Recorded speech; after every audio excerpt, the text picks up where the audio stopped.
สบายดีเด้อทุกคนโอ้มาฮอดจุดนี้เฮาก็จอดพักผ่อนรถจัก5นาทีเนาะลงท้ายบอกท้ายเบาก่อนเด้อ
ตาลี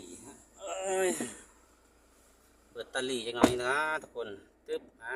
เพิ่นมาเปิดตาลีเพิ่นว่าลีก็ลีโพดกินน้ำก่อนทุกคนเลย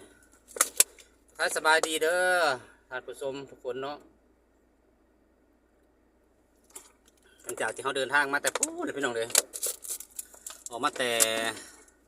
ด่านลาวบาวหรือว่าบ้านแดนสวรรค์เนาะหลังจากที่เขาเดินทางมากับประมาณ10 โมงปลายๆเนาะเริ่มออกจากพุ่นประมาณ10 โมงมาฮอดนี่ก็11 โมงเช้าแล้วก็ฮอดจุดพักรถหรือว่าจุดจอดทำธุระทายเบาเนาะนี่ภาพคือพึ่งวังนี่ทุกคนรถมันนั่นน่ะเด้มันเขย่าภาพก็เลยแบบพึ่งวังนี่คือเตรียมแผ่นดินไหวนี่ว่านี่ว่ากันเด้อจากนั้นเขาก็จะเดินทางต่อเนาะหลังจากที่ว่าจอดรถพักลงไปทำธุระ